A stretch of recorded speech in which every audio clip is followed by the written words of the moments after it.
Hey folks, welcome to our channel फिनरबिस। आज के एपिसोड में हम डिस्कस करेंगे कि स्टॉक मार्केट में कितने तरह के ट्रेडर होते हैं, ट्रेडिंग स्टाइल को लेकर के किस तरह से ट्रेडर को बाइफरकेट किया जाता है, और अगर आप स्टॉक मार्केट में नए हैं और ये जानना चाहते हैं कि आप कौन सी ट्रेडिंग स्टाइल को फॉलो करें, तो ये एपिसोड आपके लिए है।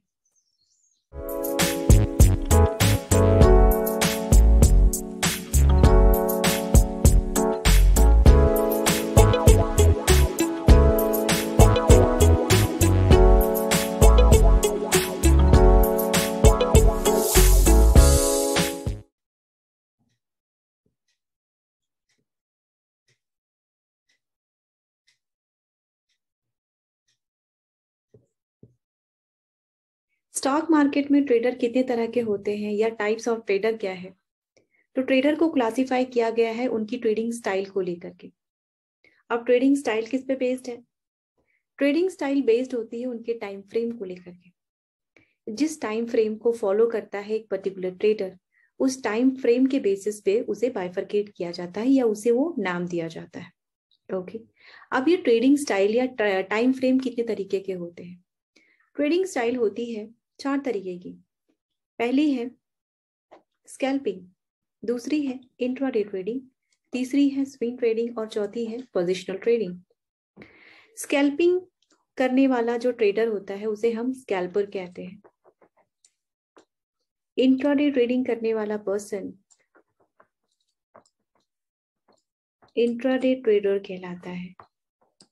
स्विंग ट्रेडिंग करने वाला स्विंग ट्रेडर और पोजिशनल ट्रेडिंग करने वाला पोजिशनल ट्रेडर।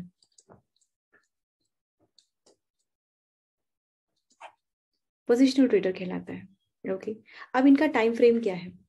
जो स्कैल्पिंग है उसका टाइम फ्रेम फ्यू मिनट्स का होता है। ओके, फ्यू मिनट्स के अंदर ही ट्रेडर को अपने ट्रांजैक्शन एग्जीक्यूट करना होता है, उसे बाय करना होता है और सेल करना होता है। अब ये बाय और सेल बुलिश भी हो सकता है, बेरिश भी हो सकता है। ये वो फायदा उठाता है गैप अप ओपनिंग और गैप डाउन का। Okay, gap up opening in the sense उसमें बाय करता है फिर सेल करता है, गैप डाउन में शॉर्ट सेल करता है। दोनों ही केस में प्रॉफिट बुक करता है। ओके, इसका बेस्ट एग्जांपल आप ले सकते हैं। 9:15 को मार्केट ओपन होती है। 9:15 से लेके 9:30 के बीच में मार्केट बहुत वोलेटाइल होती है और इसी वोलेटिलिटी का फायदा उठाता है कौन? स्कैल्पर, और फ्यू मिनट्स के अंदर ही बाय करता है और सेल करता है। एक्सपर्ट्स जो होता है स्टॉक मार्केट का, ज्यादातर वो स्कैल्पिंग करते हैं। ओके, एक और फायदा होता है स्कैल्पिंग का, वो कहलाता है लीवरेज। सेबी की तरफ से अब लीवरेज के अलग अलग रूल्स आ गए। पहले बहुत ज्यादा लीवरेज मिलता था, बट अब सेबी ने लीवरेज कम कर दी है। ओके, फॉर एग्जाम्पल, आपके पास अगर 10,000 है तो आप अगर 1% प्रॉफिट बुक करते हैं, ओके, आपको 1% का गेन हो रहा है। अगर आप लीवरेज लेते हैं, 10x का लीवरेज मिला है आपको, तो आप 1 लाख की ट्रेडिंग कर सकते हैं, यानी कि आपका प्रॉफिट परसेंटेज 10% होगा। ओके, इसमें जो गेन होता है उसका परसेंटेज ह्यूज होता है बिकॉज ऑफ लीवरेज। सो इसी लीवरेज का फायदा उठा करके बड़े बड़े जो एक्सपर्ट्स हैं स्टॉक मार्केट के, वो ट्रेडिंग करते हैं और अच्छा चंक ले जाते हैं। लेकिन कभी कभी होता है कि उन्हें हार्डली 1 पॉइंट या 2 पॉइंट का गेन होता है। ओके, क्योंकि फ्यू मिनट्स के अंदर उन्हें निकलना होता है मिनिमम स्टॉप लॉस के साथ। मिनिमम स्टॉप लॉस के साथ उन्हें अपने ट्रेड को एग्जीक्यूट करना होता है। ओके, कहा जाता है कि नए लोग जो स्टॉक मार्केट में हैं वो स्कैल्पिंग ना करें। क्यों ना करें? क्योंकि जितना ज्यादा चांसेस इस वोलेटिलिटी में प्रॉफिट बुक करने का होता है, प्रॉफिट परसेंटेज गेन करने का होता है, उतना ही चांस है लॉस बुक करने का। आप स्टॉक मार्केट में नए हैं, आपको बहुत सारी चीजें समझनी होती हैं, जाननी होती है। ओके, सो आपके लिए कैपिटल एप्रिसिएशन ज्यादा मैटर करता है कि रेदर कि आप ह्यूज प्रॉफिट बुक करें। ओके, अपने कैपिटल को बचाना भी एक तरह की ट्रेडिंग कहलाती है। Okay, next one is intraday trading. Intraday trading का टाइम फ्रेम होता है कि फ्यू मिनट से लेकर के विद इन अ डे एक दिन के अंदर ही इसे अपना ट्रांजेक्शन एग्जीक्यूट करना होता है। बाय किया है तो सेल करो, सेल किया है तो बाय करो, ट्रांजेक्शन एग्जीक्यूट करना होता है। अगर आपने सेल किया है, बाय नहीं किया है, तो मार्केट बंद होने के बाद आपकी पोजीशन ऑटोमेटिकली स्क्वायर ऑफ हो जाएगी। ओके, सो एक ही दिन में ट्रेड करने की वजह से इसे भी क्या मिलता है, इंट्राडे ट्रेडर को भी क्या मिलता है, लीवरेज। यानी कि यहां पर भी स्कैल्पिंग की तरह प्रॉफिट परसेंटेज ह्यूज होता है। ओके, और इसी लीवरेज का फायदा उठा करके बहुत सारे ट्रेडर इंट्राडे ट्रेडिंग करते हैं। Okay, no doubt intraday trading करने के लिए या स्कैल्पिंग करने के लिए टेक्निकल एनालिसिस बहुत स्ट्रांग होनी चाहिए। अगर आप स्टॉक मार्केट एक्सपर्ट्स हैं तो ही आप स्कैल्पिंग या इंट्राडे ट्रेडिंग ट्राई कर सकते हैं। अदरवाइज नए लोगों को इंट्राडे ट्रेडिंग और स्कैल्पिंग रिकमेंड नहीं की जाती। Okay, next one is swing trading. Swing trading करने वाला जो पर्सन है उसे स्विंग ट्रेडर कहते हैं। वो स्विंग के साथ आगे बढ़ता है। फॉर एग्जाम्पल, आपने, ये आपका चार्ट है, आपने यहाँ पर बुलिश एनगल्फिंग देखी। ओके, एक कैंडल देखी बुलिश एनगल्फिंग, ये एग्जाम्पल है। ओके, आपने यहाँ पर बुलिश एनगल्फिंग देखी। ओके, आपको लगा कि ये तो बाइंग सिग्नल है, ये तो बाइंग सिग्नल है, यहाँ पे ट्रांजैक्शन बाय करना चाहिए। ओके, इसी बाय के साथ आपने स्टॉक को बाय किया, अपने ट्रांजैक्शन को एग्जीक्यूट किया।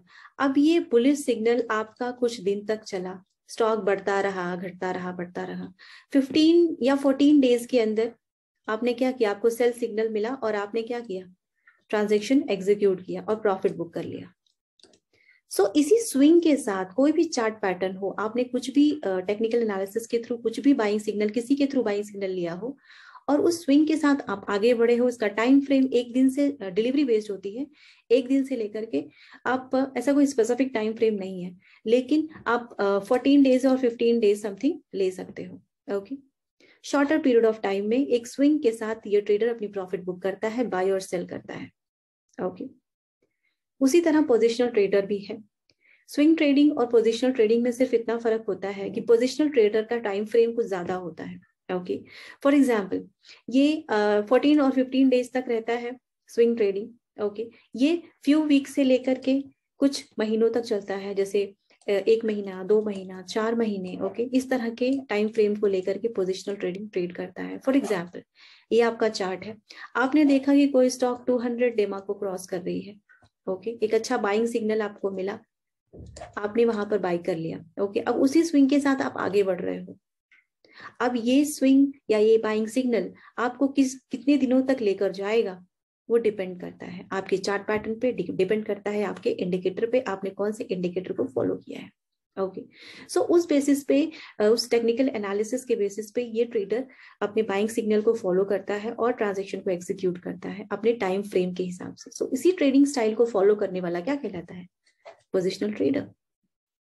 नए लोग जो स्टॉक मार्केट में नए आते हैं, स्पेसिफिकली कहा जाता है कि वो सबसे पहले क्या करें, पोजिशनल ट्रेडिंग करें। यानी कि एक स्टॉक को बाय करें, उसे कुछ टाइम दे। ओके, कुछ टाइम दे उसे बढ़ने का, करेक्ट होने का, बढ़ने का, करेक्ट होने का, उसके बाद फिर प्रॉफिट बुक करें। ओके, लीवरेज से बचे। पोजिशनल ट्रेडिंग करने के बाद वो स्विंग ट्रेडिंग कर सकते हैं, अपना टाइम फ्रेम धीरे धीरे कम करें। ओके, सबसे ज्यादा टाइम फ्रेम एक ट्रेडर के लिए पोजिशनल ट्रेडिंग में होती है, फिर उसके बाद स्विंग ट्रेडिंग में होती है, फिर धीरे धीरे रिड्यूस करते करते वो इंट्राडे ट्रेडर हो सकता है, फिर स्विंग ट्रेडर स्कैल्पिंग कर सकता है। ओके, सो आज के एपिसोड में हमने क्या डिस्कस किया, आज के एपिसोड में हमने टाइप्स ऑफ ट्रेडर डिस्कस किया, ट्रेडिंग स्टाइल को लेकर के किस तरह से ट्रेडर को बाइफरकेट किया जाता है, जैसे स्कैल्पिंग है, जैसे इंट्राडे ट्रेडिंग है, जैसे स्विंग ट्रेडिंग है, जैसे पोजिशनल ट्रेडिंग है। ओके, सो टाइम फ्रेम के हिसाब से जो ट्रेडर जिस टाइम फ्रेम को फॉलो करता है, जिस ट्रेडिंग स्टाइल को फॉलो करता है, उस हिसाब से उसे ये कहा जाता है कि ये तो स्कैल्पर है, ये तो इंट्राडे ट्रेडर है, ये तो स्विंग ट्रेडर है, और या ये तो पोजिशनल ट्रेडर है। अब नए लोग जो स्टॉक मार्केट में आते हैं, स्पेशली रिकमेंड किया जाता है कि वो स्कैल्पिंग ना करें, वो इंट्राडे ट्रेडिंग ना करें और लीवरेज से बचें, क्योंकि जितना ज्यादा लीवरेज उतना ज्यादा आपका परसेंटेज प्रॉफिट तो होगा ही डेफिनेटली, अगर आपके सेंटिमेंट पॉजिटिव हो जाते हैं। लेकिन अगर नेगेटिव हो जाता है या फिर आपकी स्ट्रेटेजी नहीं बैठती, तो आपको लॉस भी सफर करना पड़ सकता है। और स्टॉक मार्केट में जो लोग नए हैं उनके लिए कैपिटल एप्रिसिएशन से बहुत ज्यादा इंपॉर्टेंट है कैपिटल का प्रोटेक्शन, क्योंकि कैपिटल होगा तो ही आप ट्रेड कर पाएंगे फ्यूचर में। ओके, सो एडवाइजेबल यही है कि आप स्टार्टिंग पोजिशनल ट्रेडिंग से करें, फिर धीरे धीरे स्विंग ट्रेडिंग पे आए, फिर इंट्राडे ट्रेडिंग, फिर स्कैल्पिंग। ओके, सो आज के लिए इतना ही। मिलते हैं नेक्स्ट एपिसोड में इसी तरह के इंटरेस्टिंग टॉपिक के साथ। तब तक आप फिनरोबस को लाइक, शेयर एंड सब्सक्राइब कर सकते हैं। Thank you so much.